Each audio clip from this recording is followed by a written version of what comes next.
apparently a legendary game played and loved by many people. Released in 1994 on the SNES, a time where games always pushed boundaries and tried to figure out how to work with the limitations they had. An era of many iconic games, and Chrono Trigger being one of them. Always being mentioned wherever I go, always ringing at my door.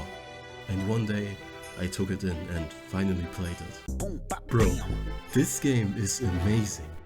You are watching Niku.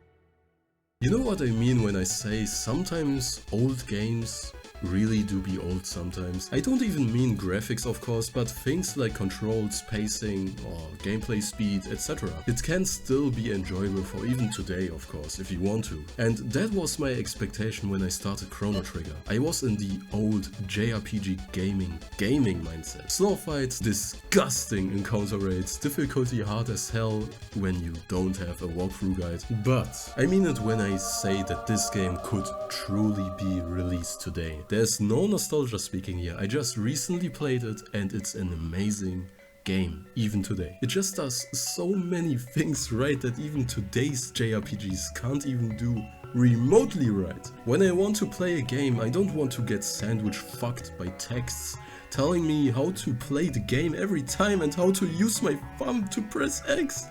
It was so refreshing to not get baby carried and just get thrown in there and figure it out yourself. But to be fair, a lot of the old games back then did that. It just leads to a way better experience in my opinion when a game does not hold your hand or only gives you little vague information on how to get secret shit or do side quests. You see this shit?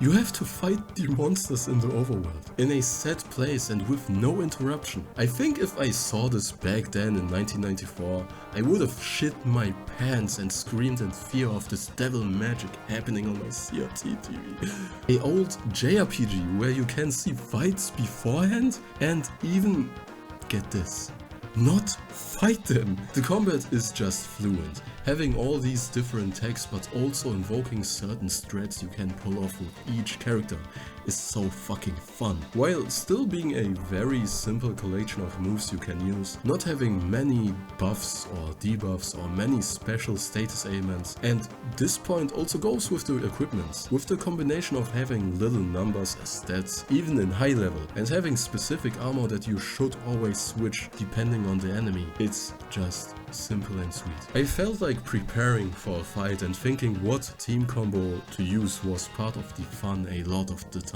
Because some bosses really require to do just that. In general, Chrono Trigger isn't really a hard game itself, as long as you kind of prepare yourself. It's a game you can't brute force with just grinding level and equipping the latest armor you got, but instead always requires you to equip yourself and think of a strategy to go by. While traversing through the many areas, you think to yourself, man, I just played this game for 6 hours, what the fuck? The pacing in this game sucks you in its own vortex of time and consumes you. It does not make you tired or anything because every event is flowing into one another seamlessly while still offering you to do some side shit. It's still mostly a perfect straight line of story you follow, but exactly that is this game's strength. I think it would be bad if the game had not the plot it has with time traveling and all that. Seeing all the places change and through different times seems always fresh for our monkey brains. Now, for me, Chrono Trigger's combat and pace was not the major thing that made me enjoy it. It was the...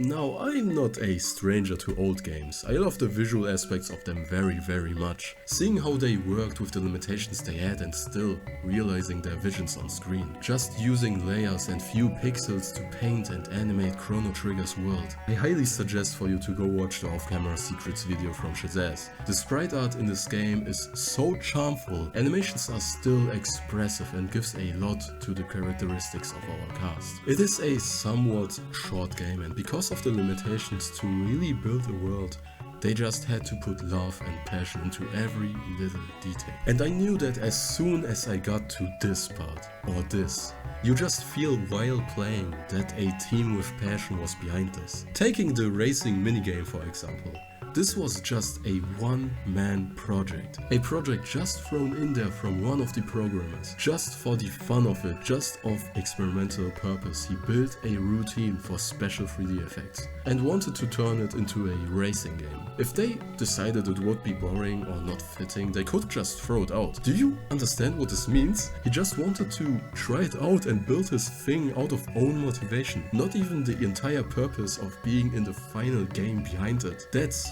what passion is. The creators also fighting with executives to keep the plot and their visions alive. Man, this game is like really the love child of 50 grown-ass men in the Square Enix studio. Time traveling in a story can be a very cool thing if done right. Not being overly complicated, Chrono Trigger does just that. Although there are some plot holes and tiny errors, but that's what you get with time travel paradoxes. In general, it really brings more depth to the world when you see it from different ages. The impact you as a player can make is so fun. I imagine every playthrough being your own thing, how you interact with the NPCs, if you resurrected Chrono and so on. My favorite impact that you can have is that of the Moonstone. In order to charge it with enough light, it needs to be marinated aeons in the sun. So you travel back to the Stone Age, put it where the sun cave thing is, look back every age you can travel to, and bam, it's gone. While searching for it, you notice a shining house that was not normally there. A family lives there, and apparently the father of the family there is a greedy bastard and won't give it back to you. Now, you would think that there is something you can do around here in this town maybe, but you need to think outside of this time. I mean, it's Chrono Trigger. So you go back in time, in the very same house lives a family, probably descendants, so you talk to them. This woman here needs a certain spice but can't afford it, so you go buy it, give it for her for free, and in awe she pleads to raise her children to be just like you. So you travel back, and there it is. He gives you the stone willingly. And that's just one little example how you can impact the world in time travel. And this thing is just amazing.